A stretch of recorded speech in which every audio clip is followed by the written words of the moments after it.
नमस्कार दोस्तों, आज हम पढ़ने वाले हैं 9th, 10th, 11th और 12th जिनके टॉपिक के अंदर त्रिकोणमिति मैथ का टॉपिक आता है। उन सभी के लिए हम पढ़ने वाले हैं त्रिकोणमिति का चैप्टर। तो सबसे पहले हम समझते हैं कि भाई त्रिकोणमिति है क्या। तो त्रिकोणमिति, इस त्रिकोणमिति का जो शाब्दिक अर्थ होता है, त्रि का मतलब होता है तीन, कोण, और मिति का मतलब होता है मापन करना। यानी तीन कोणों का मापन करना, उसको हम बोलते हैं त्रिकोणमिति। वैसे इसमें बोल रखा है कि भाई तीन कोणों का मापन करना, उसको बोलते हैं त्रिकोणमिति। लेकिन इसके अंदर हमें एक कोण का मान दिया हुआ रहेगा और वो सदैव एक कोण का मान होगा 90 डिग्री। जैसे मान लो ये कोई त्रिभुज है ABC, तो इसके अंदर हम त्रिकोणमितीय अनुपात तभी अप्लाई कर सकते हैं जब इन तीनों कोणों में से एक कोण का मान 90 डिग्री दिया हुआ हो। और जब एक कोण का मान 90 डिग्री दिया हुआ होगा तो हम पाइथागोरस प्रमेय की सहायता से इस जो त्रिभुज है इसकी सभी भुजाओं की गणना कर सकते हैं। जैसे मान लो हमें एक कोण दे दिया होता है तो हम ये भुजा जो कर्ण है वो ज्ञात कर सकते हैं, ये जो भुजा लंब है वो ज्ञात कर सकते हैं। तो सबसे पहले हम देखते हैं कि भाई ये आधार क्या है, लंब क्या है, कर्ण क्या है, इसके बारे में देखते हैं थोड़ा सा। जैसे मान लो ये जो कोण C है इसको हमने थीटा दे दिया, इस कोण को यदि हमने मान दे दिया थीटा, तो थीटा के जो सामने वाली भुजा होगी, जैसे मान लो ये थीटा है और इसके सामने की भुजा है AB, तो इसको हम बोलेंगे लंब। इसके बाद में हम देखते हैं कि जो इस त्रिभुज के अंदर सबसे बड़ी भुजा है, जैसे आपको ये चित्र देखने से पता चल रहा है कि जो सबसे बड़ी भुजा है वो है AC, तो सबसे बड़ी जो भुजा होती है उसको बोलते हैं कर्ण। और लंब हो गया, कर्ण हो गया, तो ये जो BC है ये अपने आप ही आधार हो जाएगा। तो सबसे पहले आपको क्या समझना है कि भाई त्रिकोणमिति है, त्रिकोणमिति का जो अर्थ होता है वो तीन कोणों का मापन करना होता है। और इस त्रिकोणमिति के अंदर सदैव हमें एक कोण का मान दिया हुआ रहेगा 90 डिग्री समकोण। और इसके बाद में जो कोण दे रखा होता है उस कोण के सामने की भुजा जो होती है उसको हम लंब बोलते हैं, और जो सबसे बड़ी भुजा होती है उसको कर्ण बोलते हैं। और जो बीच में जब दो हो गए लंब और कर्ण, जो बाकी शेष भुजा बचती है उसको हम आधार कहते हैं। ठीक है, तो ये जो त्रिकोणमिति है इसको सरल करने के लिए हम कुछ सर्वसमीका का प्रयोग करते हैं। तो उन सर्वसमीका को हम सिद्ध करके पढ़ेंगे। तो सिद्ध करने से पहले हम नॉर्मल से सूत्र के बारे में जानकारी प्राप्त कर लेते हैं। जैसे मान लो आपने सुना है कि जो त्रिकोणमिति अनुपात है वो 6 प्रकार के होते हैं: sine theta, cos theta, tan theta, cosec theta, sec theta और कोट थीटा। तो सबसे पहले हम इनके सूत्र के बारे में जानकारी प्राप्त करते हैं। सूत्र के बारे में जानकारी प्राप्त करते हैं तो इसकी एक छोटी सी ट्रिक है, साइड में आपने पढ़ी होगी, लाल पट्टा कक्का।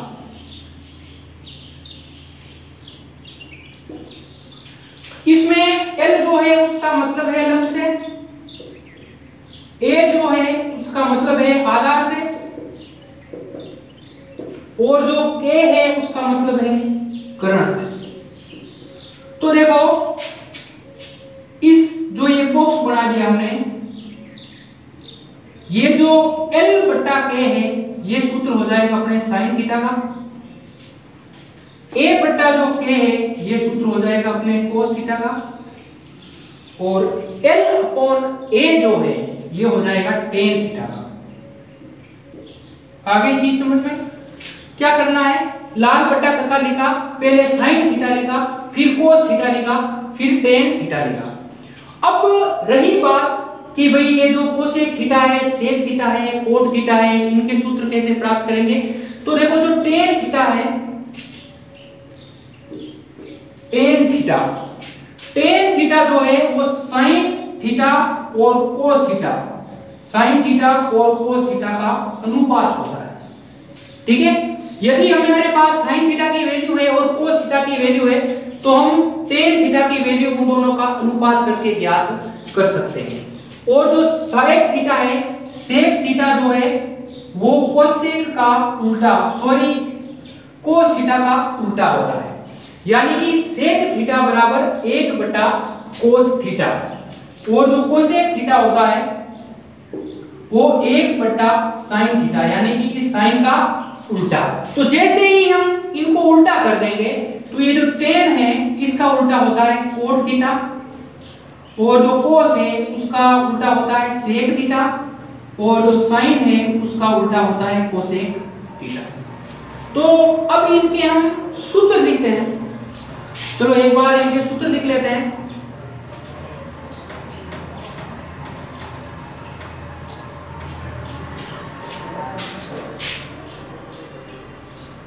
sin थीटा का जो सूत्र होता है वो होता है लंब बटा करण।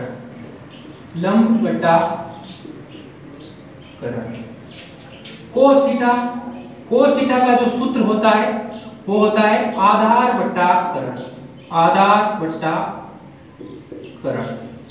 और जो tan थीटा होता है वो होता है sin थीटा और cos थीटा का अनुपात, यानी कि sin theta upon cos theta. तो देखो इसको हम लंब को L से डिनोट करते हैं, करण को K से डिनोट करते हैं, आधार को A से डिनोट करते हैं और करण को K से डिनोट करते हैं। तो अब देखो sin थीटा है, sin थीटा की वैल्यू अपने पास है लंब बटा करण, और जो cos थीटा है उसकी वैल्यू है आधार बटा करण। तो K से K कैंसिल हो जाएगा, अपने पास आ जाएगा लंब बटा आधार। अब इसके पश्चात हमने एक चीज पढ़ी थी, वो थी कि भाई जो sin थीटा है ये उल्टा होता है किसका, cosec थीटा का। चलो उल्टा हो गया तो इसको एक के बट्टे में लिखेंगे तो करण चला जाएगा ऊपर, ठीक है। तो ये हो गया, तो जो cosec थीटा है, cosec थीटा जो हो जाएगा 1/sin थीटा, यानी कि इस sin का उल्टा। जब ये sin का उल्टा हो जाएगा तो cosec थीटा का जो अपने पास सूत्र होगा वो हो जाएगा करण बटा लंब। ठीक इसी प्रकार जो sec थीटा है उसका जो सूत्र होगा वो हो जाएगा करण बटा आधार। और जो tan थीटा है, tan थीटा उल्टा होता है cot थीटा का, तो जो इसका उल्टा होता है, तो tan थीटा का जो सूत्र है अपने पास वो है लंब बटा आधार। तो cot थीटा जो है इसका सूत्र हो जाएगा आधार बटा लंब। ये तो थी बेसिक चीजें। बेसिक चीजों के बाद में हम पढ़ते हैं इनके मान के बारे में। जैसे मान लो sin 30 डिग्री है तो उसका मान कितना होगा, cos 30 डिग्री है तो उसका मान कितना होगा। तो इन मानों के बारे में जानकारी प्राप्त करते हैं। तो चलो एक टेबल बनाते हैं और साथ साथ में आपको समझते जाना है कि भाई जो इनके मान हैं वो कैसे प्राप्त हो रहे हैं।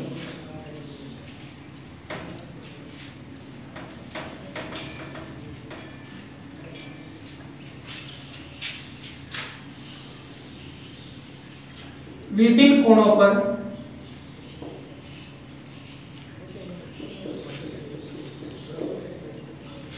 त्रिकोणमितीय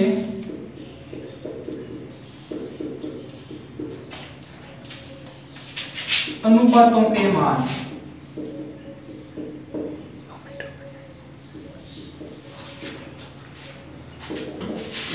तो देखो इधर हम लिखते हैं 0 डिग्री के ऊपर, यहां पे लिखते हैं 30 डिग्री, यहां पे लिखते हैं 45 डिग्री, यहां पे लिखते हैं 60 डिग्री और यहां पे लिखते हैं 90 डिग्री। तो जो 180 डिग्री होता है, यानी कि ये जो है 30, ये कोण के माप है, यानी कि कोण के जो मापन की इकाई है वो है डिग्री, और एक कोण के मापन की इकाई होती है रेडियन। रेडियन के अंदर भी कोण का माप लिख लेते हैं हम एक बार। तो जो पाई होता है रेडियन के अंदर वो 180 डिग्री के बराबर होता है। कितने डिग्री के? 180 डिग्री के। तो इधर हम लिख लेते हैं, ये जो 0 डिग्री है वो तो 0 रेडियन ही हो जाएगा, और जो 30 डिग्री है वो π/6 रेडियन हो जाएगा, जो 45 डिग्री है वो π/4 हो जाएगा, और ये जो 60 डिग्री है ये π/3 हो जाएगा, और जो 90 डिग्री है ये π/2 हो जाएगा। क्योंकि पाई जो है, पाई किसके बराबर होता है? 180 डिग्री के बराबर।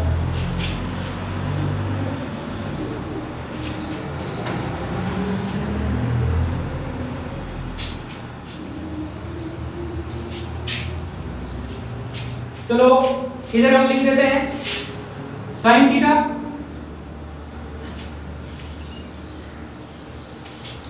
कोस थीटा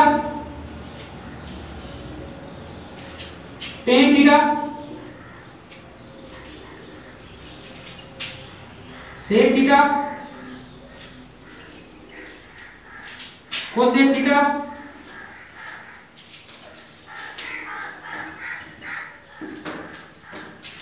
और कोट थीटा।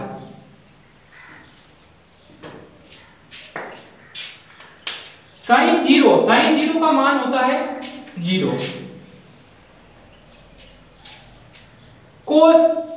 साइन 30 डिग्री इसका मान होता है 1/2। साइन 45 का मान होता है 1/√2। साइन 60 का मान होता है √3/2, और जो साइन 90 है उसका मान होता है 1। तो देखो सबसे पहले ये मान आए कैसे?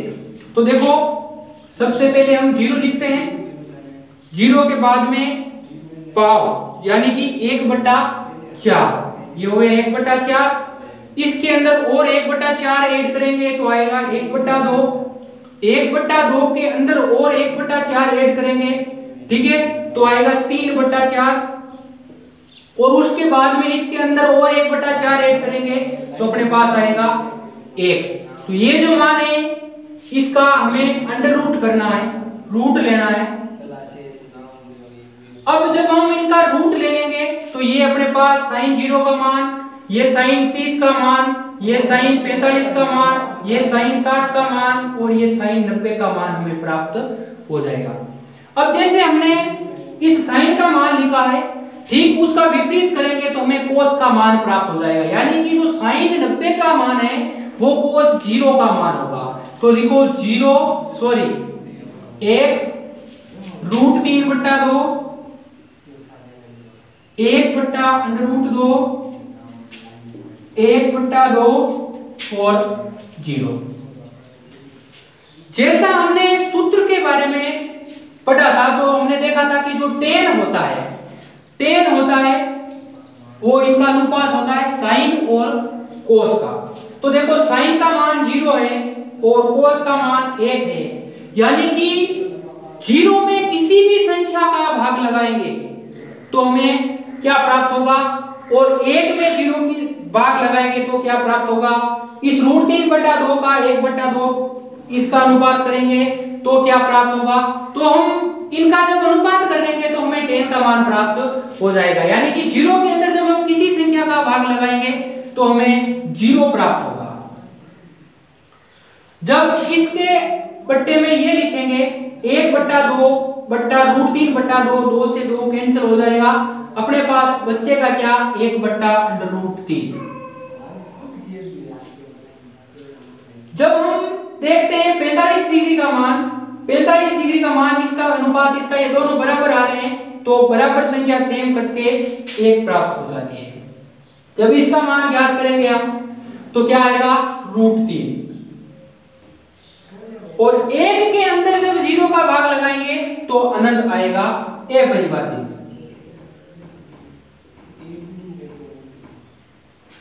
अब देखो सेक थीटा जो होता है, सेक थीटा किसका उल्टा होता है भाई, कोस थीटा का। तो इसका उल्टा करो, 1 का उल्टा है √3/2 है, तो इसका उल्टा करोगे तो आ जाएगा 2/√3। जब इसका उल्टा करोगे तो आ जाएगा √2, इसका उल्टा करोगे तो आ जाएगा 2, और जब 0 का उल्टा करोगे तो 0 का उल्टा करोगे तो आपको प्राप्त होगा अनंत। अब आगे देखते हैं कोसेक थीटा का।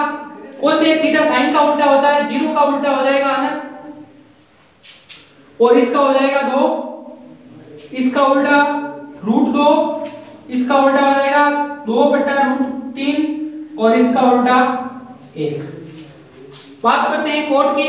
कोट 0 का उल्टा अनंत, उसके बाद में 1/√3 का उल्टा √3, उसके बाद में 1 का उल्टा 1, उसके बाद में √3 का उल्टा 1/√3 और उसके बाद में जो अपरिभाषित है, जो अनंत है, उसका उल्टा होता है 0। तो यदि इस टेबल का आपको स्क्रीनशॉट लेना है तो स्क्रीनशॉट लीजिए, उसके बाद में हम इसके आगे की बात करते हैं।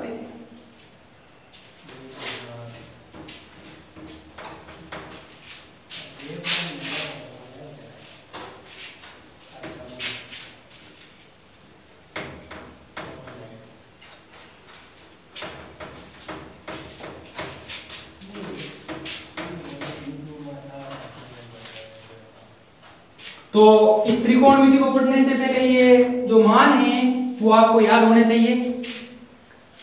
अब देखो, मान लो कोई त्रिभुज है,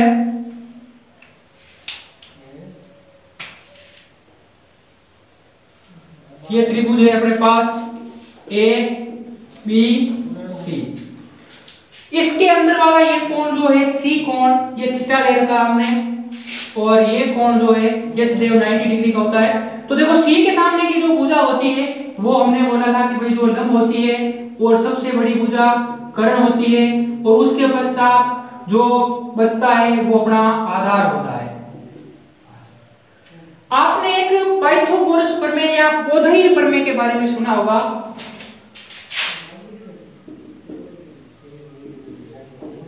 बोधायन प्रमेय से, बोधायन प्रमेय से क्या होता है कि कर्ण जो होता है इसका स्क्वायर, कर्ण का स्क्वायर आधार का स्क्वायर प्लस लंब का स्क्वायर इसके बराबर होता है। तो चित्र के अंदर देखो आपके पास कर्ण क्या है BC, BC का स्क्वायर बराबर AC का स्क्वायर प्लस AB का स्क्वायर। इसको दे दो समीकरण नंबर 1। अब आपको क्या करना है, समीकरण 1 में BC स्क्वायर का भाग लगाने पर,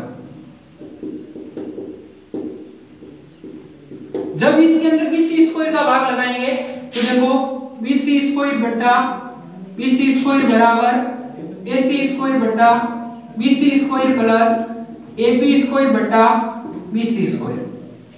करना क्या है, BC स्क्वायर और BC स्क्वायर कैंसिल हो जाएगा, ये बन जाएगा 1 और AC बटा BC इसका स्क्वायर प्लस AB बटा BC। यदि इनका अलग अलग स्क्वायर होता है तो उसको हम कोष्टक के अंदर लिख के होल स्क्वायर कर सकते हैं। तो अब क्या करना है आपको, AC बटा BC इसका अनुपात किसके बराबर आता है, AC बटा BC, यानी कि ये आधार है और ये कर्ण है, और आधार बटा कर्ण जो होता है वो होता है कोस की फॉर्म में होता है। तो यहां पर लिख देंगे कोस थीटा और इसका स्क्वायर प्लस AB जो है ये लंब है और लंब के बट्टे में कर्ण, यानी कि AB का मान लंब है और ये कर्ण है, तो लंब बटा कर्ण किसका सूत्र होता है, साइन का होता है। तो ये हो जाएगा साइन थीटा का स्क्वायर। तो अपने पास जो सर्वसमीका बनकर आ जाएगी वो आ जाएगी sine square theta plus cos square theta equal then 1।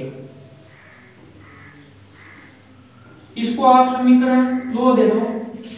तो प्यारे मित्रों, अभी तक हमने एक सर्वसमीका को सिद्ध कर लिया है और वो सर्वसमीका अपने पास आई है sign square theta plus cos square theta बराबर होती है 1 के। तो ये पहली सर्वसमीका है, इसको हमने सिद्ध कर लिया है और इनके अंदर पक्षांतरण करके 2 फॉर्मूले और भी बनाए जा सकते हैं, उनके बारे में भी हम चर्चा करेंगे। उससे पहले हम जो और 2 सर्वसमीकाएं हैं उनके बारे में पढ़ लेते हैं। अब आपको करना क्या है, समीकरण 2 में कोस स्क्वायर थीटा का भाग लगाने पर, कोस स्क्वायर थीटा का भाग लगाने पर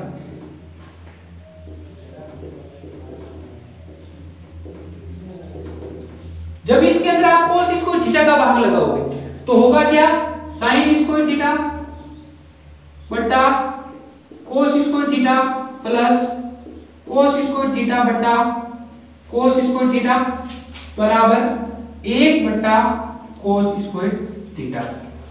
अब देखो साइन स्क्वायर थीटा प्लस बटा कोस स्क्वायर थीटा होता है टेन स्क्वायर थीटा, तो लिखो यहाँ पे टेन स्क्वायर थीटा, और जो कोस स्क्वायर थीटा से कैंसिल हो जाएगा तो बन जाएगा 1 प्लस का 1, और 1 बटा कोस थीटा होता है सेक थीटा के बराबर, तो ये हो जाएगा सेक स्क्वायर थीटा।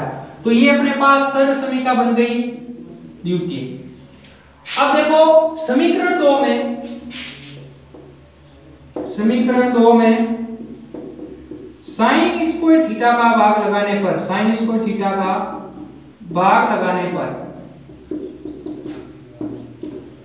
जब इसके अंदर साइन स्क्वायर थीटा का भाग लगाएंगे तो बनेगा क्या अपने पास, साइन स्क्वायर थीटा बटा sign square theta plus cos square theta बटा साइन स्क्वायर थीटा बराबर 1 बटा साइन स्क्वायर थीटा। जब हमने इनके अंदर भाग लगा दिया तो देखो साइन स्क्वायर थीटा बटा साइन स्क्वायर थीटा ये बन गया 1, कोस स्क्वायर थीटा बटा साइन, कोस बटा साइन ये अनुपात होता है कोट का, तो कोट स्क्वायर थीटा बराबर 1 बटा साइन ये फॉर्म होती है अपने कोसेक स्क्वायर थीटा, तो ये हो जाएगी कोसेक स्क्वायर थीटा।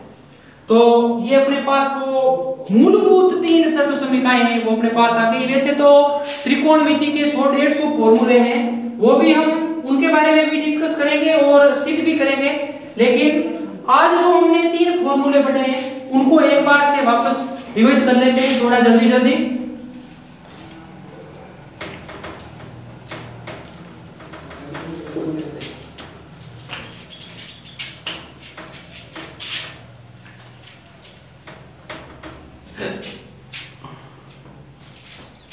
देखो पहली सर्व समीकरण हमने पढ़ी थी sign square theta plus cos square theta बराबर 1।